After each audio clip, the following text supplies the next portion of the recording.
amigos e minhas amigas do nosso canal DIP, Direito Público Giovanni, a vocês os meus cumprimentos.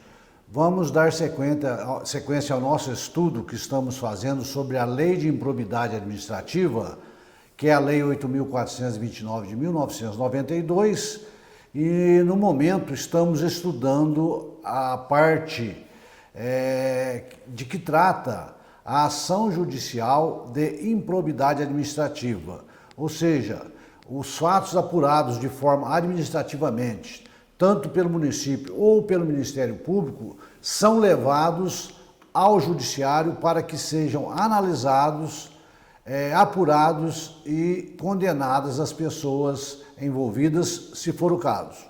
Tá? Nós já vimos no primeiro vídeo gravado, este é o quinto que eu estou gravando. No primeiro gravado eu disse que esta matéria sobre a ação judicial da improbidade administrativa está prevista no artigo 17, nos parágrafos de 1 a 13 da Lei de Improbidade Administrativa, que é a lei, repita-se, né? 8.429 de 1992. Nós já gravamos até agora 4 vídeos, com esse de hoje era o quinto. Então eu gostaria de pedir a você, para que você possa entender este vídeo de hoje, que você faça uma leitura, assista, né, os nossos vídeos anteriores, que estão identificados aí no meu canal da seguinte forma: ação de improbidade administrativa, primeira parte; ação de improbidade administrativa, segunda parte; ação de improbidade administrativa, terceira parte; e ação de improbidade administrativa, quarta parte. Antes de começar esse vídeo de hoje, eu quero pedir para você que compartilhe este vídeo com seus amigos e com seus colegas, né, para que você possa estar colaborando com o fortalecimento do nosso canal. E para você que está nos assistindo pela primeira vez, eu estou te convidando para se inscrever também no nosso canal, que, como eu já disse, é o DIP Mudo Direito Público Giovanni. E compartilhe também este vídeo nosso com seus colegas, tá certo? Então, para que eu possa iniciar o vídeo de hoje, eu vou fazer uma retrospectiva bem rápido do que foi feito, foi tratado no quarto e último vídeo, tá certo? Eu estou fazendo o estudo da ação de improbidade administrativa, fazendo alguns questionamentos acerca desta matéria e logo em seguida respondendo esses questionamentos. E então, na quarta parte, eu coloquei 3 questionamentos identificados como 11º e 12º questionamentos. No 10º questionamento, eu fiz o seguinte: eu questionei o seguinte: elaborada a petição inicial pelo Ministério Público ou pelo município, o que acontece quando ela chega nas mãos do juiz ou via processo eletrônico ao conhecimento do magistrado? Então, nós vimos que esta previsão de procedimento inicial do juiz está contida no parágrafo 4º do artigo 17 da Lei 8.429 de 1992, que é a Lei de Improbidade Administrativa, também conhecida e chamada por LIA, de uma forma abreviada. Diz o parágrafo 7º do artigo 17 desta Lei de Improbidade Administrativa: estando a inicial em devida forma, ou seja, a petição inicial estando em devida forma, o juiz mandará autuá-la e ordenará a notificação do requerido para oferecer manifestação por escrito, que poderá ser instruída por documentos e justificações dentro do prazo de 15 dias. E eu disse que esse prazo, a contagem dele são considerados os dias úteis. Já tratamos deste assunto no último vídeo, é só para a gente poder fazer uma análise retroativa.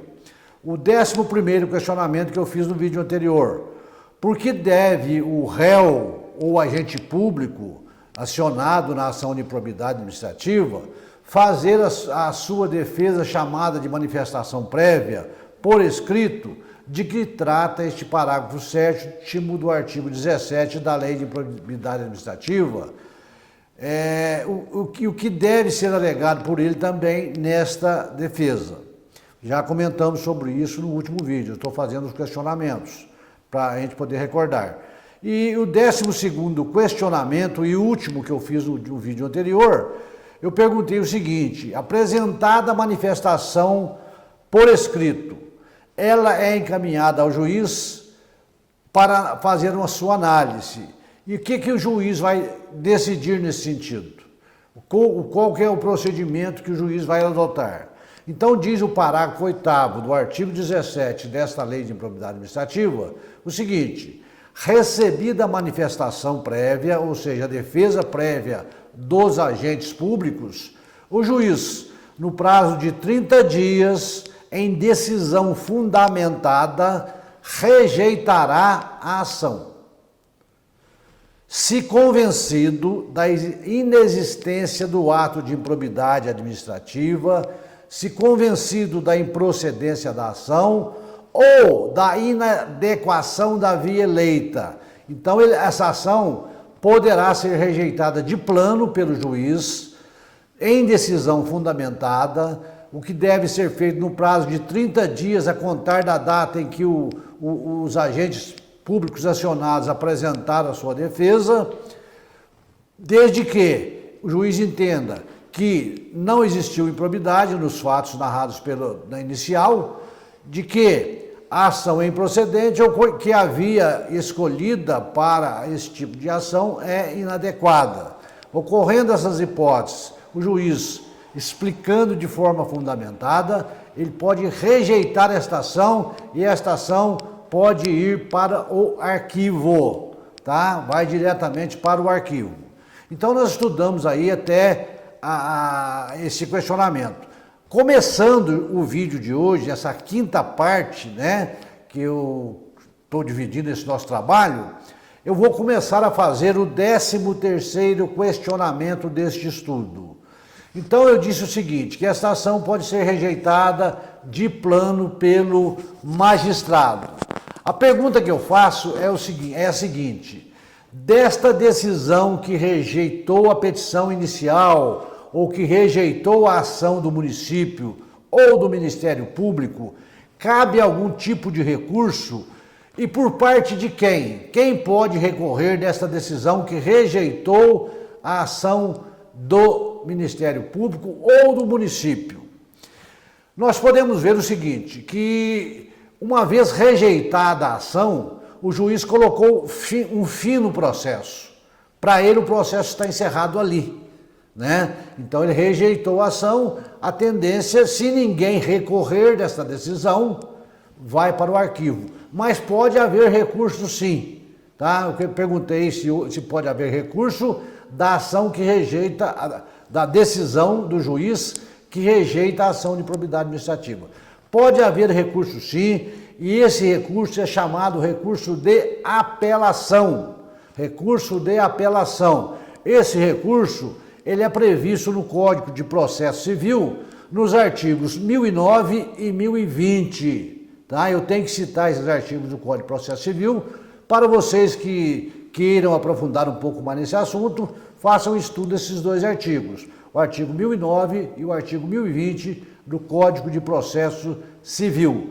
Lá esses artigos vão traçar quais são os requisitos exigidos para a apresentação por parte do Ministério Público ou do município da ação de apelação. Por que esse recurso vai ser apresentado? Pode ser apresentado, né? Não é que vai ser, pode, porque às vezes não vai haver recurso nenhum, às vezes a ação foi rejeitada e o Ministério Público e tanto o município, se fosse o caso, um ou outro que propôs a ação, se convenceu que realmente não é o caso de improbidade. A decisão do juiz pode como se diz, convencer tanto o município como o Ministério Público de que a ação ela é imprópria, que a ação não tem nada a ver com improbidade administrativa. Nesse caso não há recurso, mas normalmente existem recursos, né? O Ministério Público ou o município sempre recorre dessa decisão, Porque se eles não recorrerem, ela será arquivada. Se eles recorrerem, essa decisão do juiz pode ser revista, como nós vamos falar daqui a pouco, tá certo? Então, esse recurso de apelação está em previsão no artigo 1009 e 1020 do Código de Processo Civil. Então, como eu disse, esta decisão do juiz é uma decisão que nós chamamos de sentença. A sentença é a decisão do juiz que põe fim no processo. E para saber como que é elaborada a sentença, quais são os requisitos de uma sentença, também vocês podem recorrer ao CPC, ao Código de Processo Civil, nos artigos 485 a 488, lá que vocês vão ver este assunto, tá certo? Não é o meu foco fazer um trabalho mais aprofundado sobre isso. Podemos, no momento futuro, tratar desse assunto, só sobre sentença, coisas desse tipo, tá certo? O juiz, ao proferir a sentença, vamos dizer, que pôs fim no processo, ele poderá estar julgando o mérito desta questão, resolvendo o mérito, ou poderá estar extinguindo o processo, pondo também fim no processo, obviamente, mas sem adentrar no mérito, sem resolução do mérito. Então, essa decisão pode ser de dois tipos: resolvendo o mérito, ou seja, enfrentando as teses apresentadas pelas partes, ou extinguindo o processo por acatamento de alguma das preliminares arguidas pela defesa dos agentes públicos, como, por exemplo, prescrição. A prescrição acaba analisando o mérito, como a inadequação da via eleita, a inépcia da inicial e uma série de preliminares que podem ser arguidas na defesa dos interessados e que figuram no polo passivo desta demanda. Essa questão de análise do mérito ou não tem previsão também nos artigos 485 e 487 do Código de Processo Civil, tá?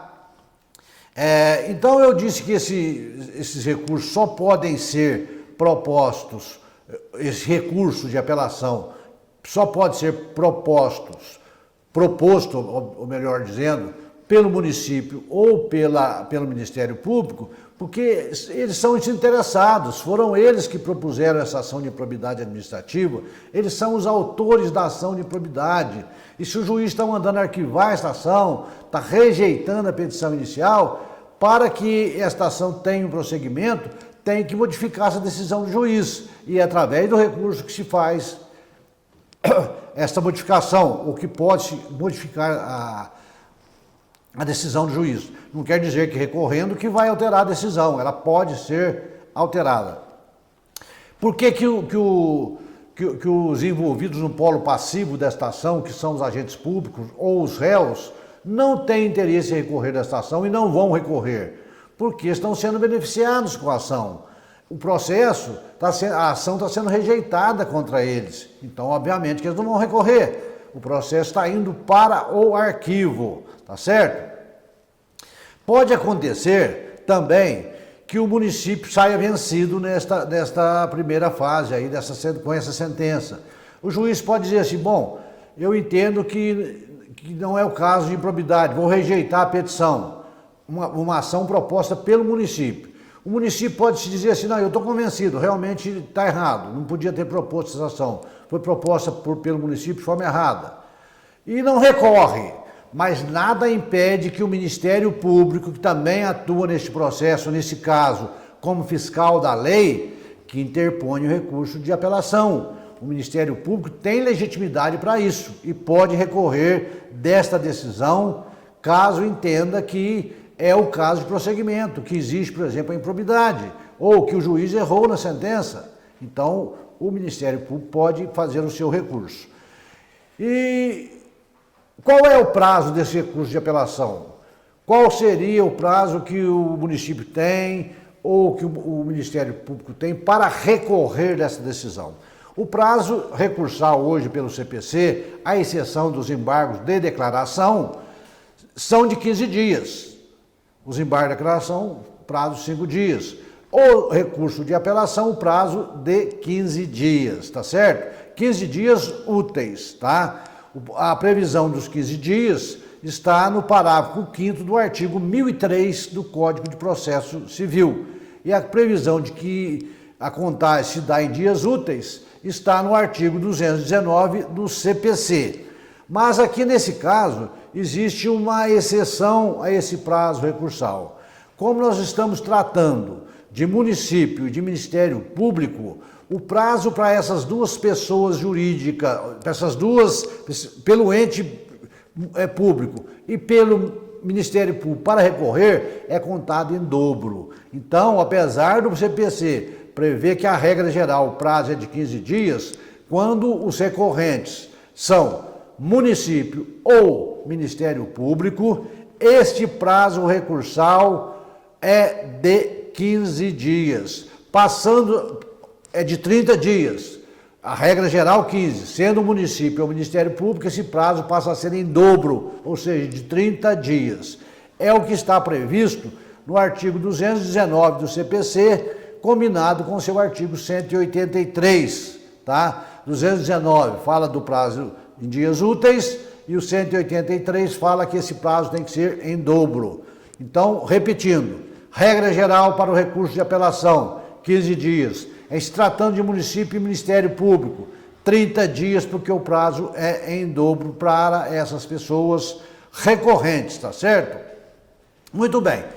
Então esse é o 13º questionamento que eu fiz. E o 14º questionamento, eu vou fazer uma situação inversa. Ou seja, se a petição não foi rejeitada, obviamente ela foi recebida e o processo terá sequência.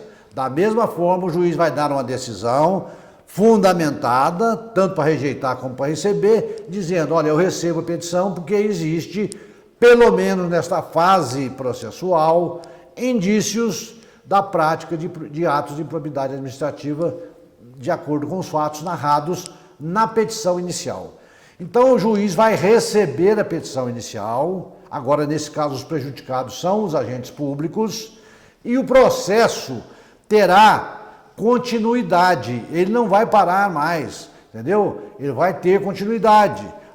Quando rejeita vai por arquivo, quando recebe ele continua, tá certo? E nesse caso, o réu será citado, na primeira fase ele é notificado para apresentar uma defesa preliminar. Agora ele é citado para se defender. Agora realmente já existe uma ação contra ele, até então não existia. Ele vai se defender, por isso ele é citado. Ele é chamado para vir ao processo para se defender também no prazo de 15 dias. A previsão está no parágrafo 9º do artigo 17 da Lei 8.429 de 1992. E qual é o recurso cabível nesse caso? Existe? Nós falamos que quando o juiz rejeita, cabe recurso de apelação pelo município ou pelo Ministério Público. E quando ele recebe essa ação, cabe recurso por parte dos agentes públicos, prefeito, vice-prefeito, servidores, terceiros que estejam envolvidos nesse processo? Cabe. E esse recurso também é elaborado no prazo de 15 dias, deve ser apresentado por quem queira recorrer e que esteja no polo passivo desta ação, que são os agentes públicos, aqueles que foram acionados na ação, porque eles agora estão sendo prejudicados com esta decisão, porque a ação foi recebida. Então cabe nesse caso, nós chamamos de recurso de agravo de instrumento, tá? Porque esta decisão agora não é aquela primeira que pode ser atacada pelo recurso de apelação, que pôs fim ao processo. Esta decisão não põe fim ao processo, não é uma sentença terminativa do processo. É o que nós chamamos de decisão interlocutória. Decisão interlocutória proferida pelo juiz que recebeu a petição inicial, não pondo fim ao processo. Esta decisão interlocutória tem previsão também no Código de Processo Civil, no parágrafo 2º do artigo 203. Então existe essa previsão de recurso de agravo de instrumento, que obviamente não vai ser proposto agora nem pelo município nem pelo Ministério Público, porque essa decisão favorece a tese deles. de recebimento da ação. Então, será proposta pelos agentes públicos, por aqueles que estão sendo acionados ou acusados da prática de atos de improbidade administrativa. Tá? Pode ocorrer, é uma hipótese, vou falar sobre ela, mas quase que impossível, de o próprio Ministério Público também recorrer dessa decisão. Fala, não, eu não estou de acordo com a decisão que recebeu. Para mim não existe improbidade administrativa. Então ele pode recorrer juntamente com recursos separados, mas juntamente com os agentes públicos. Dizer, não, eu concordo com o juiz, realmente não podia ter sido recebido, por isso, por aquilo. Mas isso é difícil. Aliás, eu nunca vi acontecer. Na prática, eu nunca vi. Mas é possível, tá certo? Então, o recurso ele é proposto no prazo de 15 dias, úteis, né? Esta previsão está no parágrafo 5º do artigo 1003 do CPC, tá? Parágrafo 5º do artigo 1003 do CPC fala que o prazo para recorrer do agravo de instrumento é de 15 dias, úteis, artigo 219 do CPC. Só que existe uma exceção, vamos dizer assim, a esta regra também do prazo de 15 dias, que pode ser estendido para 30 dias, como ocorre com o Ministério Público e o município. Mas quando isso pode acontecer? Se, vamos supor, se todos os acionados no polo passivo estão sendo defendidos por um único advogado, este prazo é de 15 dias e não tem mais prorrogação nenhuma. 15 dias úteis. Passou este prazo, perdeu o prazo de recurso, acabou.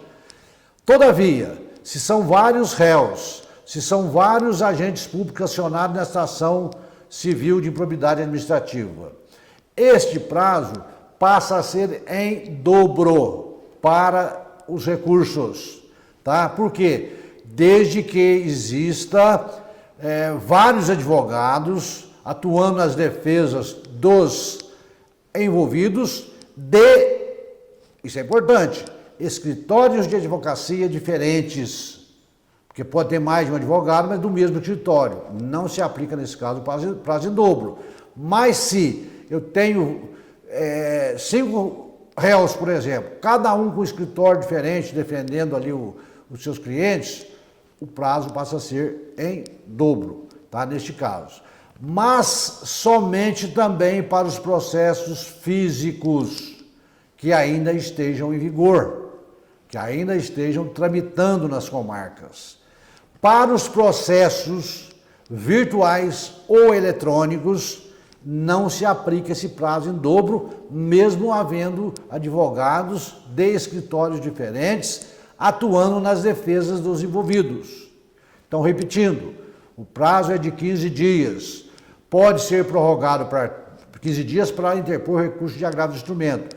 Pode ser prorrogado ou pode ser em dobro de 30 dias, desde que na defesa dos acusados eu tenha procuradores diferentes, advogados diferentes, de escritórios diferentes. E desde que esses processos sejam físicos. Se são processos virtuais ou eletrônicos, esta regra não se aplica. E o prazo, no caso, será de somente 15 dias, tá certo? Essa previsão também está no CPC, tá bom? E o 15º questionamento e último que eu vou fazer neste vídeo de hoje, para que fique bem claro, aí não fique cansativo, falamos dos dois recursos, né, neste vídeo, apelação e agravo de instrumento. Quando que cabe um, quando que cabe outro, tá certo? Citei para vocês que os requisitos para a elaboração desses recursos estão previstos no Código de Processo Civil. A pergunta que se faz é o seguinte, para encerrar este vídeo. A quem são dirigidos estes recursos? Ao juiz de direito que proferiu a sentença? A quem eu vou recorrer? Eu recorro sempre para a instância imediatamente superior, aquela que está acima da decisão do juiz. Porque o juiz, uma vez dada a decisão, ele não pode rever mais aqui a sua decisão, a não ser que no agravo de instrumento que ele pode voltar atrás, mas na apelação não. Então, esses recursos serão protocolados no processo, na comarca, e vão subir para o tribunal. Se essas ações estão tramitando na Justiça Comum, o recurso será endereçado ao Tribunal de Justiça de Minas Gerais.